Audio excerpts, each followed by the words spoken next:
starts falling, but it's okay. I'm not made out of chocolate, as we like to say. This review is going to be a little bit quicker than usual because just a few short weeks ago I did review a new 2024 Range Rover Sport. Now this is again a Range Rover Sport, but as you can see in the caption below, this is not the typical mild hybrid version. No, this is the plug-in hybrid version. And I'm actually really happy to have it. Yeah, it's a nice truck, obviously. It's luxurious, comfortable, and very quick in this trim. But what I want to bring up right now, before it starts to rain even harder, is that I've mentioned a number of times in past reviews that we are currently and have been, over the last few years, living through a very significant transitional period when it comes to going from, petrol and diesel over to electric powertrains. And what's really incredible is that this transitional period is now experiencing a transitional period, which is completely amazing. Now, if you follow the auto industry, you'll have noticed that, if we go back just a year ago, EVs were taking over the world. Every automaker was committing full on, that's it, all EVs by 2026, 2030, whatever. But that has changed quite a bit for a lot of automakers, even those that were most dedicated to flipping completely, not flipping, but walking or driving away from internal combustion engines. And what's really interesting is that now fully electric is not that it's out. Some automakers are still extremely invested in them. Although some automakers apparently now are inflating their sales numbers, which might skew at actual numbers or modify actual, what am I trying to say, purchaser in. We're not buying as many EVs as apparently as we were, and as every other survey when it comes up, consumers are not considering EVs as much as they may have a year ago, even though interest is there.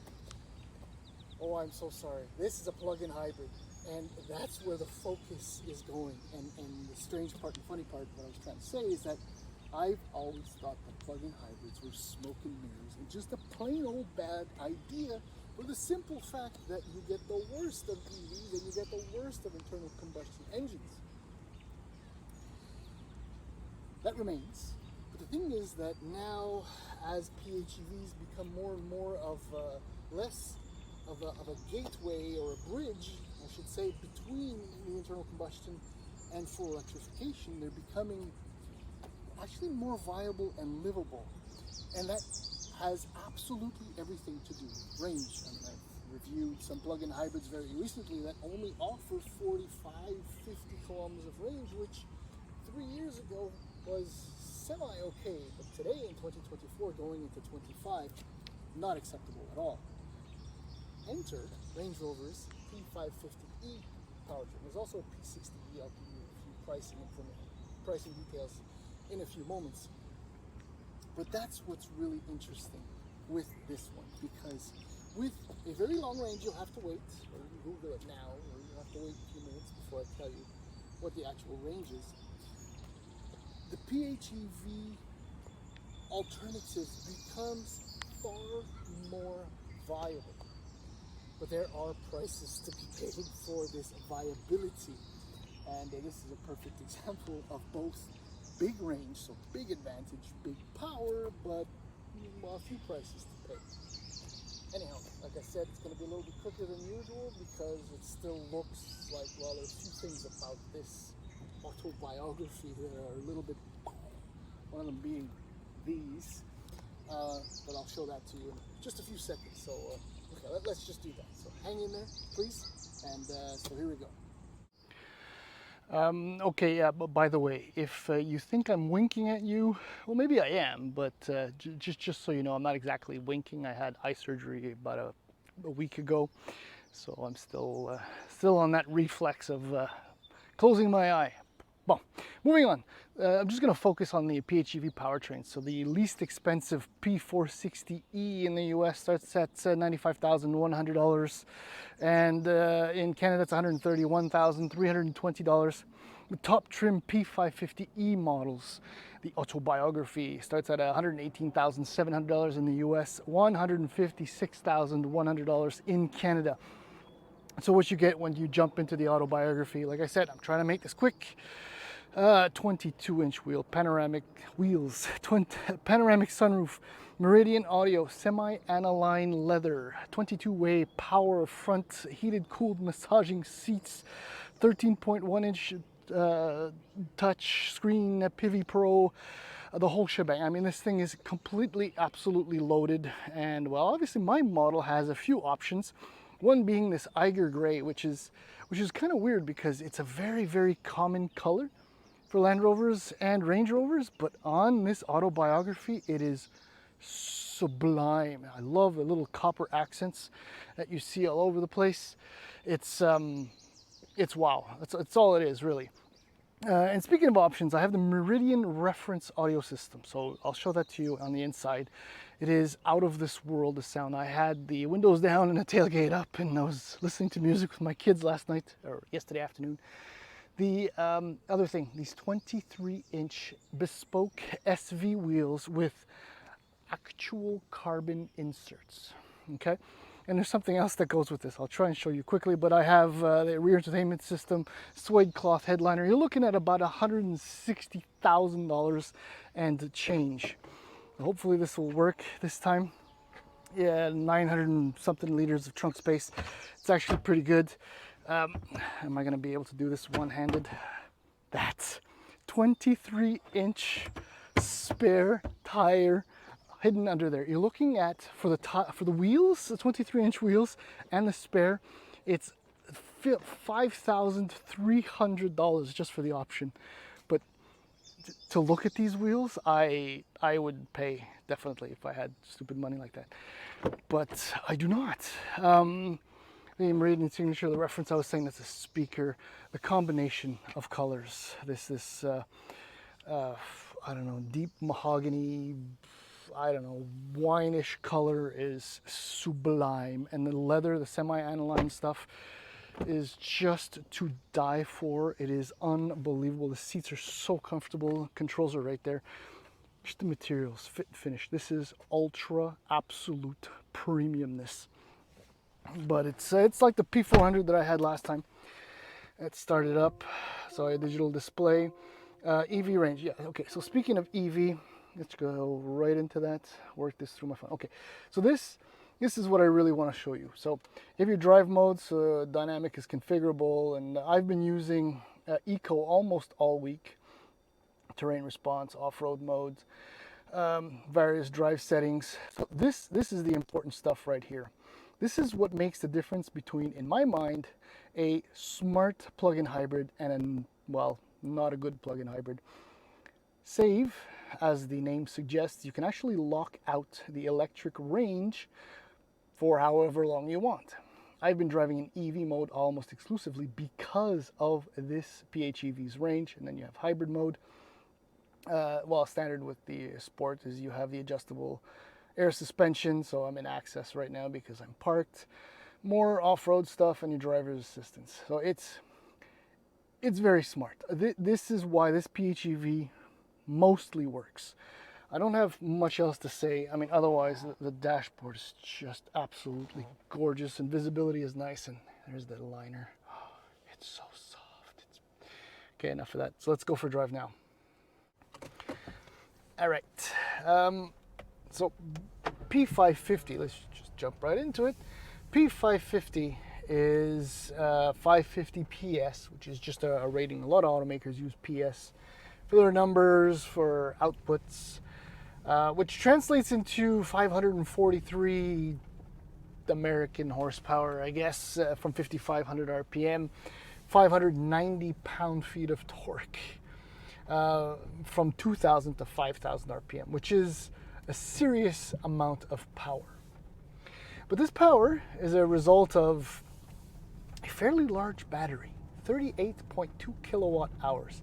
Now, if memory serves, I remembered I had to check one, but I think it's a bigger battery for this plug-in hybrid than the one you have in the MX-30 from Mazda and the one you had in the Volkswagen e-Golf. and it's also got a very powerful electric motor. So all in all, what you're looking at is an SUV that will travel to 100 kilometers an hour from a standstill in only 4.9 seconds. But only is kind of a weird thing. Look at the rain's coming down. The timing is absolutely perfect. Only is kind of an issue. What am I trying to say? This thing weighs 6,200 pounds. So I think this is one of the first PHEVs that I find that actually weighs more than the new M5. Just a little dig. But in all seriousness, so the manufacturer states or estimates that the EV range on this is 82 kilometers. But boldly on their website, in the small print, it does also say that real world range is closer to 94 kilometers. Both of those numbers are actually exceptional at the moment, which is what makes this PHEV usable. I think I've only used 1.7 liters so far of fuel for the, no, actually, what am I trying to say? My average fuel consumption is 1.7 liters per 100 kilometers, but over the last couple of 100 kilometers that I've traveled, I may have only traveled 5 or 6 kilometers with the petrol engine actually running. And with a full charge, now this is also interesting. This thing is capable of high-speed charging. So on a 50 kilowatt charger, you'll go from 10 to 80% charge in about 40 minutes, which is reasonable. And at home on a 7 kilowatt level 2 home charger, it'll take about 5 hours for a full charge, which is very reasonable on a number of levels. This is, I don't want to say it's, well, future-proof, I don't think is a real thing anyway, but this is near future-proof in the sense that you do have high-speed charging capability, decent range, and on a full charge at home, on my Flow, I've had an indicated 94 kilometers of EV range, which is, well, kind of as advertised. And I have no reason right now, I mean, I've had the cooled seats and the massaging seats on, AC has been running almost constantly, and what I'm seeing, what I'm experiencing seems very legit. And I think that probably in ultra ideal conditions, I can't believe I'm going to say this, but you can probably, with enough coasting and all that, reach 100 kilometers full EV range. It's very interesting is all I can really say. But, and the other but is, I mentioned 6,200 pounds. The thing is too, is that because of this insane weight, and despite the massive 285 section Pirelli tires on 23-inch wheels, this thing, I mean, okay, maybe I drive it a little bit hard, but it's got a dynamic drive mode and adjustable suspension and all of that. So, you expect, and it's a Range Rover Sport, you expect it to handle, but the tires squeal almost too easily, for one. And for two, this thing just wants to understeer almost all the time. I mean, there's no going around the girth and weight of this fairly large and extremely heavy SUV.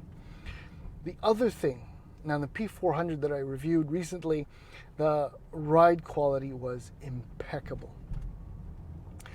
The extra weight, the massive wheels have somewhat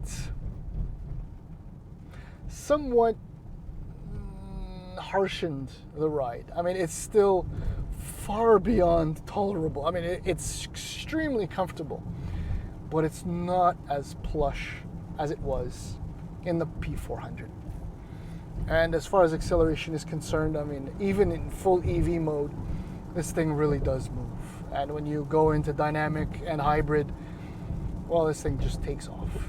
It's surprising, not disconcerting because of the weight, how you feel from behind the wheel. But look, the bottom line is, as a plug-in hybrid, the P550e is convincing. The downside is the immense amount of weight that you're lugging around all the time. But because of the range, not 45 kilometers, but twice that much, it is highly conceivable, and with the drive modes where you can actually block out the battery range, that fuel consumption numbers will be very reasonable.